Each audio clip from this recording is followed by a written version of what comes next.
Good afternoon. This is a special coverage of the coronavirus crisis using the combined forces of News 5 and Signal TV's 1 News, Radyo 5 and 1PH.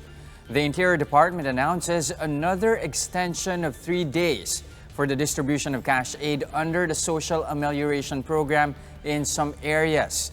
In a statement, the department says it will allow LGUs to continue the distribution until May 10, 2020 to complete the first tranche of the payout. So far, around 63% of local government units nationwide have finished distributing cash aid to their beneficiaries. In an interview with 1PH, Interior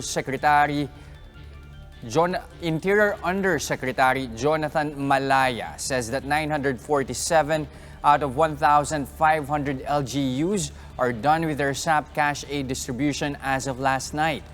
Around 77% of 18 million families in the country received their cash assistance from the government. However, he notes that Metro Manila LGUs are struggling to meet the deadline.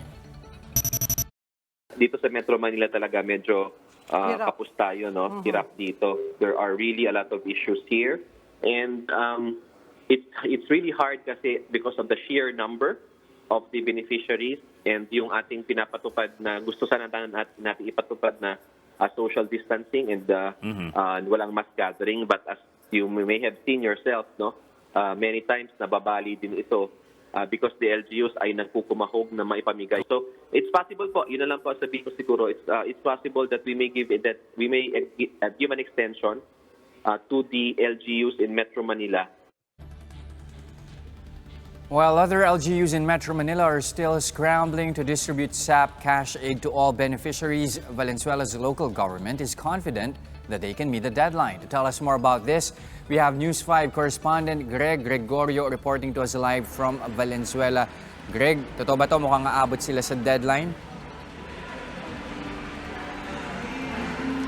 Yes, Jess, nakausap mismo natin itong pamunuan ng Barangay General T. De Leon na siyang pinakamalaking barangay dito sa lungsod ng Valenzuela. At ayon sa kanila, kaya nilang tapusin ang distribution ng ayuda ngayong araw. Pero yun nga lang, may ilan tayong mga individual na nakausap din na sumugod mismo sa barangay hall nitong General T. De Leon matapos nilang malaman na ngayon yung huling araw ng pamimigay ng ayuda dito. Gayong wala pa daw silang natatanggap na benepisyo mula sa SAP.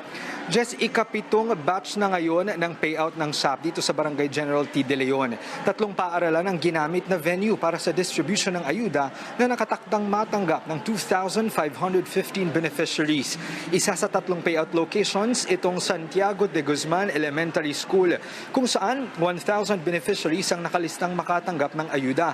Alas 8 nagsimula ang payout. May ilan tayong nakausap na masayang natanggap ang kanilang ayuda. Isa na riyan si Aling Jean de Guzman. Pasado alas 9 niya nakuha ang kanyang 8,000 pesos na emergency assistance mula sa gobyerno. Gagamitin niya raw ang perang ito para sa gatas at diaper ng kanyang 4 na buwang anak. Pero meron ngang ilang mga residente na dumagsa sa barangay hall matapos silang malaman na ngayon na pala ang huling araw ng distribution ng SAP pero wala pa raw silang natatanggap ng ayuda.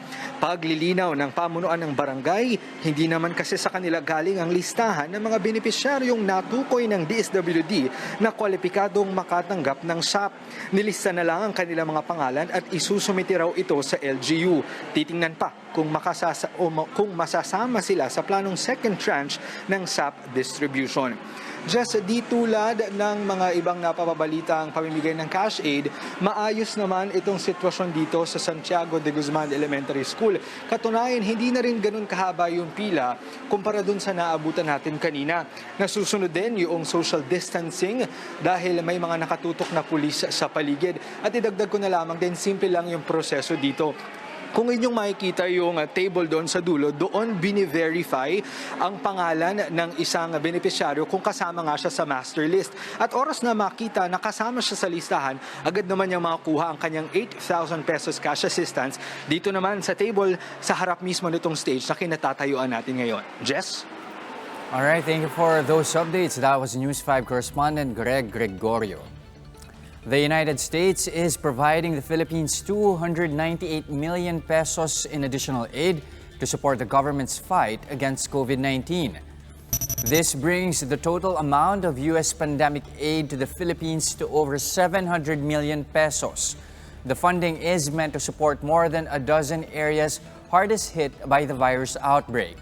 The financial assistance could be used to strengthen local crisis response, set up public hand-washing facilities, ensure adequate food supply, and support local business recovery. Davao City confirms it will reopen its borders for residents stranded outside the metropolis. Jem Valenzuela reports to us live from Davao City. Jem, bakit nagdesisyon ng city government na payagan ng makapasok ito nga mga stranded nilang residente? Jess, ayon sa city government ay marami na silang mga pakiusap na natatanggap mula nga sa mga Davao residents na gusto nang umuwi dito sa Davao City pero hindi ito magawa simula nga nang magpatupad ng enhanced community quarantine ang lungsod. Kaya naman simula bukas ay papayagan ng Davao City LGU itong ang mga residenteng na stranded sa ibang lugar na makapasok ulit dito sa Davao City. Ayon kay Davao City Mayor Inday Sara Duterte, mag-i-issue sila ng confirm pass para sa mga residenteng papayagang makatawid ng border papasok ng lungsod.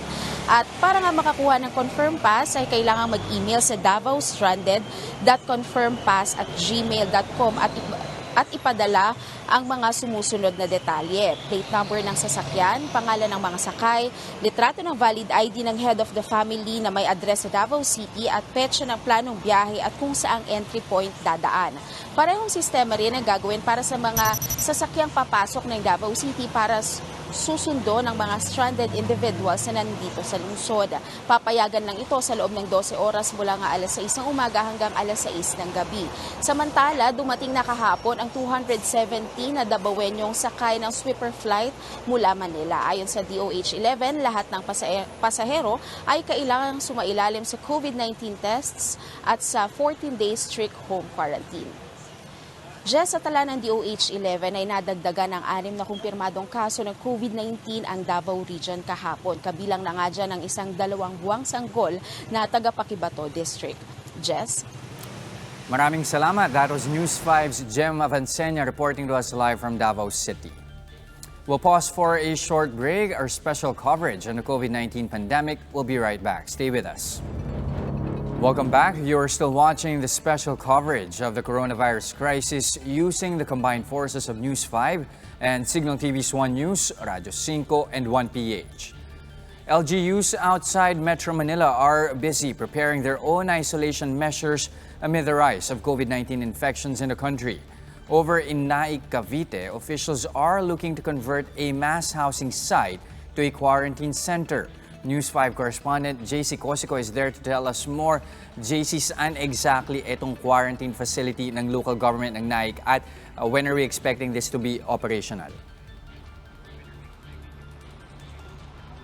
Yes, Jess, alam mo pinaghahandaan ng Naic Cavite LGU yung posibilidad na pagtaas pa ng bilang ng mga confirmed na kaso at yung mga hinihinalang kaso ng COVID-19 dito nga sa kanilang bayan. Kaya kanina in-inspeksyon itong Malainan Port Residences na balak gawing quarantine site nga dito sa kanilang bayan.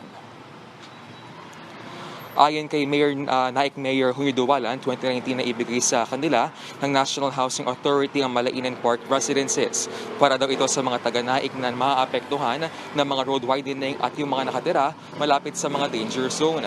And since hindi pa siya nagagamit, gagawin muna siyang quarantine site ng bayan para nga sa mga suspect at COVID-19 positives na may mild symptoms. Nasa 23 units nga ang gagamitin bilang isolation facility. Kanya-kanyang kwarto o mga COVID-19 patients, kompleto nga sila sa kama, electric fan at CR ang mga ito. Sagot rin ng LGU ang kanilang pagkain at gamot habang naka-quarantine. Yun nga lang, 6 na unit ba lamang ang fully furnished, kahit mamadaliin daw ng LGU ang pagkasaayos sa mga ito para nga magamit ng kanilang mga kababayan. Bukod nga dyan, may mga dapat para ayusin base nga doon sa initial assessment ng DOH Calabarzon. Narito nga ang kanilang pahayag. Initial assessment lang namin ito. So ang ano pa lang namin kailangan pang i-improve yung yung facility guidelines, mga protocols, and then yung flow ng pasyente from admission hanggang ma-in-house sila sa bawat room. And then at the same time yung security rin ng lugar kasi may tendency rin kasi na baka tumakas yung pasyente. So kailangan din po yun. And then yung waste segregation, kung paano yung pagdi-dispose ng mga mga ginamit. Just oras naman daw na makompleto yung completion ito facility nga by May 14 ay muli itong i-inspectionan nga ng DOH Calabarzon para malaman kung pwede na siyang magamit. Base naman doon sa kanilang pinakahuling tala ay meron ng 5 confirmed na kaso ng COVID-19 sa Naic, Cavite at 24 suspect cases. Jess? Alright, JC, 23 housing units. So, ibig sabihin, ilang pasyente yung inaasahan nila or kaya nilang i-admit dyan sa facility. At the same time, is this going to be limited para sa mga residente ng Naic or are they going to open it for the residents ng mga katabing bayan dyan sa Cavite? Jess, ang sinasabi nga ni Mayor Duwalan, itong site na ito ay para lamang doon sa mga taga-Naic, Cavite. Now, initially, ang sinasabi nila, this will be turned over doon sa mga initial recipients by October. Pero in the event nga na ma-extend, na wag naman sana yung pandemic, ay possible din na ma-extend yung paglipat o madelay yung paglipat ng mga inaasahang recipients. Jess? Okay, they are expecting na ma-turn over doon sa original owners by October. Pero may assurance ba yung LGU na magiging safe yung mga units kapag tinurn over na doon sa mga original recipients? Jess, ang sinasabi ng LGU sa atin, oras naman daw na i-turn over na nga ito doon sa mga recipients. These units will be disinfected para nga maging safe pa rin once na lumipat na nga doon yung mga recipients. Jess? Now, when it comes doon sa distribution naman ng social amelioration dyan sa Naic, we know there's already a 3-day extension, pero how's it going along dyan sa bayan nila? Jess, kanina we went doon sa kanilang MSWD at ang sinasabi nila noon pang April 22 nga ay na-complete na kanila yung distribution ng SAP dito nga sa kanilang 30 barangays. Jess? Alright, maraming salamat. That was JC Cosico reporting to us live from Naic, Cavite. AirBnb slashes a quarter of its global workforce as revenues decline amid the COVID-19 pandemic. According to Airbnb co-founder and CEO Brian Chesky, almost 1,900 workers were laid off, with revenue this year forecasted to be less than half of what they earned in 2019. The company assures it will provide severance, equity, healthcare, and job support to employees that will be leaving. Millions of tourists have canceled plans for vacations, work trips, and family visits with lockdown measures enforced across the globe. Outdoor dining takes on a new form amid the COVID-19 pandemic over in the Netherlands. A restaurant in Amsterdam is offering a unique dining experience at the time of the coronavirus. Customers sit in small glass cabins out on the patio. Waiters wear gloves and face shields while serving food in long trays. This is to ensure minimal contact with the customers. According to the restaurant management, the concept is still in trial mode while safety measures are being finalized. The Dutch government has been working on guidelines before relaxing restrictions in the country. The Netherlands has reported over 41,000 COVID-19 infections and over 5,000 deaths. And that's the latest on the enhanced and expanded community quarantine. For more updates, follow News 5, The Philippine Star, and Business World Online. I'm Jess De Los Santos. We throw you back to Malacanang's virtual presser briefing on the COVID-19 crisis.